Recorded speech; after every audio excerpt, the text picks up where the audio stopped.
नमस्कार, ABN news में आपका बहुत बहुत स्वागत है और मैं हूं सुरेश झा। ये किसानों की चौपाल है। आज किसान यहां पर बैठ कर 26 जनवरी की रणनीति तय कर रहे हैं कि कल जो इनकी झांकी निकलेगी किस तरीके से निकलेगी, किसान कितने होंगे, कितने ट्रैक्टर होंगे। क्योंकि सरकार से लगातार जिस तरीके से इनकी बातचीत हो रही है, सरकार से ये 11वें दौर की बातचीत कर चुके हैं, लेकिन सरकार ने साफ इनकार कर दिया। सरकार का यहाँ तक कहना है कि किसान उनकी बात समझने को तैयार है नहीं, लेकिन सरकार को पता नहीं किसान किस लिए उनकी बात समझने को तैयार नहीं, क्योंकि वो 3 काले कानून जिसको लेकर इस सरकार से जद्दोजहद कर रहे हैं, सरकार से मांग कर रहे हैं, सरकार से डिमांड कर रहे हैं, लेकिन सरकार कहती है कि किसान उनकी बात नहीं सुन रहे हैं, सरकार उनकी बात नहीं मान रहे हैं। और किसानों का कहना है कि सरकार उनकी सुनती नहीं है, क्योंकि जिन काले कानून को लेकर सरकार जो सरकार से संघर्ष कर रहे हैं, सरकार मानने को तैयार नहीं है। कल 26 जनवरी है, किस तरह से कल झांकी निकलेगी, क्योंकि जहां राजपथ से झांकी निकलेगी वहीं कल किसानों की भी झांकी निकलेगी और झांकी निकलेगी ट्रैक्टर की। तो हमारे साथ कुछ तो किसान मौजूद हैं जो यहाँ पर मंत्रणा कर रहे हैं, आपस में विचार विमर्श कर रहे हैं, बातचीत कर रहे हैं। तो हमने आज खास प्रोग्राम रखा है, इन्हीं किसानों के बीच में चौपाल करके रखा है और इस चौपाल में किसानों से बातचीत करेंगे, कल की रूपरेखा क्या होगी, कल की रणनीति क्या होगी। तो हमारे साथ ये आरएलडी के तमाम नेता हैं जो आज यहाँ बैठे हुए हैं। इनका कहना है कि कल सरकार को झकझोरने के लिए कल हो सका तो ये सिर्फ दिल्ली की ओर कूच करेगा। बात करते हैं। क्या सर, क्या नाम है सर आपका? मेरा नाम अजीत राठी है, जिला अध्यक्ष राष्ट्रीय लोकदल मुजफ्फरनगर। राठी साहब, ये जो आप अभी रूपरेखा कल की तैयार कर रहे हैं, तो कल कैसे निकलेगा, क्या होगा कल जो है? कल परेड निकालेगा किसान ट्रैक्टरों के साथ। कितने ट्रैक्टर होंगे, कितने किसान होंगे और क्या तैयारी है आपकी अभी तक? देखो जी, गिनती नहीं कोई, कई लाख ट्रैक्टर हैं।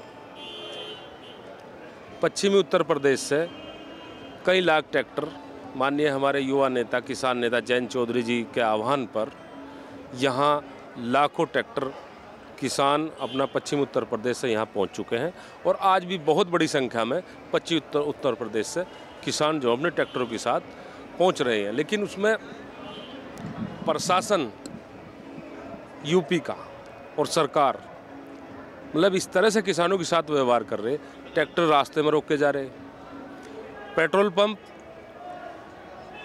पर यह आदेश कर दिया कि किसानों को ट्रैक्टरों में डीजल नहीं दिया जाएगा।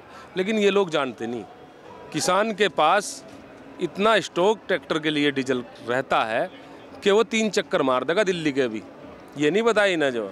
और फिर हमारे पास ट्रैक्टर ऐसे हैं कि एक ट्रैक्टर की पावर इतनी है कि वो 10-20 ट्रैक्टरों को अपने साथ बांध के जो है पीछे टू चैन करके दिल्ली पहुंचेगा। ये नहीं रोक सकते किसान को दिल्ली में परेड में शामिल होने के लिए। सर, क्या कहेंगे कि सरकार से लगातार जो आपकी बातचीत चल रही है, आप ये जो लगातार है बात आपकी, तो क्या लगता है कि सरकार नहीं चाहती मामला सुलझे? ये सरकार से लगभग 11 दौर की बातें हो चुकी हैं और अगर सरकार को मानना होता तो मान जाती। अब आप भी देख रहे हैं कि सरकार ने बोला है कि 1 या 1.5 साल तक इसे सस्पेंड के लिए, सस्पेंड का तो सुप्रीम कोर्ट ने वैसे ही बोल दिया था, कमेटी बना दी थी, सस्पेंड तो सुप्रीम कोर्ट ने ऑलरेडी कर ही दिया था। तो सरकार उसमें क्या कर रही है? तो सरकार के जो किसानों की मांगे हैं कि तीनों बिल वापस होने चाहिए, एमएसपी पे कानून बनना चाहिए, उस पर सरकार को मानना होगा और मानना चाहिए। लेकिन सरकार ये कह रही है लगातार कि किसान जो है कि वो मानने को तैयार नहीं, उनकी बात सुनने को तैयार नहीं है। किसान का मानने, किसान की तो मांगे हैं, ये तो सरकार को मानना है ना। तो किसान की मांगे हैं जो सरकार को माननी है, किसान का मानने को तैयार नहीं। ये तो किसान के लिए कानून बनाया है, किसान को हित में नहीं लग रहा है अपने, और किसान चाहता है कि भाई सरकार माने। किसान के मानने की कहाँ से बात आ गई? सुप्रीम कोर्ट ने बीच का रास्ता निकाला, 1-1.5 साल के लिए सस्पेंड करने की बात कही, तो फिर आपत्ति क्या फिर आप लोगों को? सुप्रीम कोर्ट ने कमेटी बनाई, सुप्रीम कोर्ट ने इसको सस्पेंड किया जब तक कमेटी अपना निर्णय ना दे दे। ये तो सरकार ने अपना वो किया 1-1.5 साल सस्पेंड करने के लिए। तो कमेटी में भी आपको पता है कि 4 आदमी जो रखे थे वो कौन लोग थे, जिसमें से एक ने अपना इस्तीफा भी दे दिया। तो सब चीज़ें आप लोगों को पता हैं।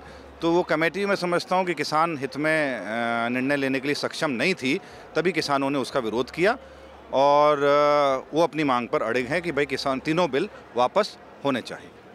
क्या लग रहा है अजीत जी कि सरकार से जिस तरह से लगातार आपकी बातचीत चल रही है, 11 दौर की बातचीत हो चुकी है, तो सरकार खुद नहीं चाहती कि किसान जो है उनकी बात को समझें या ये आंदोलन खत्म हो? आंदोलन तो सरकार, देखो सरकार नहीं ख़त्म करना चाह रही। जितनी भी वार्ता हुई है, एक भी वार्ता में सरकार के प्रतिनिधि अगर किसान के हित में सोच कर बैठे हों तो हल निकल जाता, लेकिन उन लोगों के दिल और दिमाग में अडानी और अंबानी है, इसलिए ये मामला अटक रहा। किसान क्या कह रहा? किसान तो ये कह रहा कि जो मांग थोड़ा ही रहा कुछ, जो तुमने जो है किसान को ये कानून बना के जहर का काम कर दिया, उसको आप वापस ले लो। किसान ये थोड़ा ही कह रहा कि मुझे कुछ दे दो, भाई जो तुमने दिया उसे वापस ले लो। किसान को नहीं चाहिए काले कानून जो तुमने बना दिए। किसान को तो अजय बात बताओ, किसान को अपने खेत में होना चाहिए था, लेकिन 2 महीने हो गए किसान अपने घर परिवार खेत खलियान को छोड़ के यहाँ सड़कों पर पड़ा। तो सरकार को सोचना चाहिए और इसमें बगैर कुछ देरी के लिए ये कानून वापस करने चाहिए और एमएसपी पे जो है क्या लगता है कि सरकार खुद नहीं चाहती कि ये आंदोलन खत्म हो?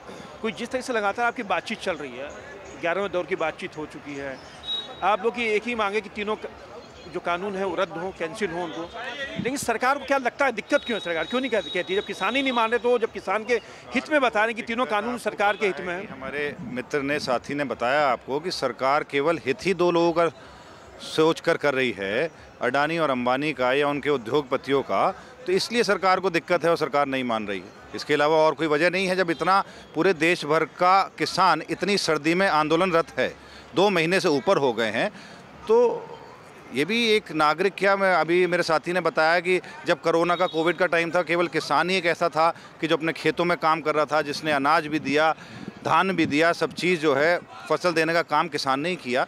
तो उसकी बात तो सबसे पहले माननी चाहिए। जय जवान जय किसान का नारा हमारे देश में सबसे पहले भी लगता आया है और हमेशा से होता आया है, लेकिन देखिए आज 2 महीने से ज़्यादा हो गए हैं और किसान सड़कों पर पड़ा है, लेकिन उसकी कोई मांग मानने को तैयार नहीं। क्या लगता है कि सरकार मानेगी आप लोग की मांग या नहीं मानेगी?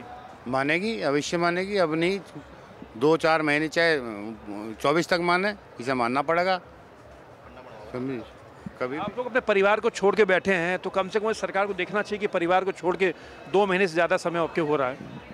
सरकार तो ऐसे आदमी की बन रही है, उसका खुद का परिवार नहीं है, तो हमारा क्या सोचेगी?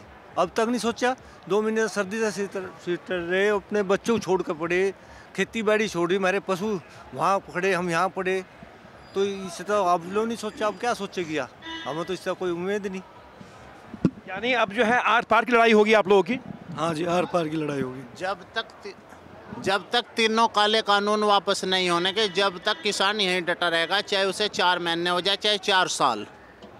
कल को आँख खोल देंगे जी, कल को आँख खोल देंगे सरकार की भी। जितने अड़ रहे वे उस तक 32 अड़का हम दिखाओगे। अब हम तो जी नकली किसान बताओ, एक नकली किसान आ रहे, ये दिखाओ ना कहाँ है असली किसान। ये आप देख लो यार, वही दिखाइयो ना मोदी जी को भी। अब भाई देख ले कितने किसान हैं यहाँ से, क्या ये सब नकली हैं क्या? वे नहीं हटे तो हटे, हम भी नहीं, यहीं रहेंगे। आप सभी का बहुत बहुत धन्यवाद। ये तमाम किसान हैं जो इनका एक ही कहना है कि कल ये एक झलक देखेंगे किसानों की एकजुटता की। कि सरकार से लगातार जो बातचीत इनकी हो रही है, बातचीत भी किसी नतीजे पर नहीं पहुंच पाई है। सरकार ने तो यहाँ तक कह दिया कि ये किसान उनकी सुनने को तैयार नहीं है। ये सुनेंगे क्यों? ये तो खुद आपसे बात सुनना चाहते हैं। ये यही चाहते हैं कि जो तीनों कानून जो इनके हक में बना है, जिनको आप कहते हैं कि किसानों के हक में तीनों कानून बने हैं, उसको रद्द करें, लेकिन ये किसान कहते हैं कि हमें हमारा हक नहीं चाहिए, हमारे बारे में मत सोचिए। लेकिन जो 3 काले कानून हैं जिनको लेके हम 2 महीने से संघर्ष कर रहे हैं, आप उसकी सुनिए, आप हमारी बात को सुनिए। लेकिन आप देखना कि सरकार इनकी बातों को कल यानी 26 जनवरी को जिस तरीके से झांकी निकालेंगे, उस झांकी के बाद इनकी सरकारी क्या झांकी होती है वो कल वाकई देखने को यहाँ पर मिलेगा। कैमरा पर्सन राहुल के साथ सुरेश झा, ABN न्यूज़, दिल्ली।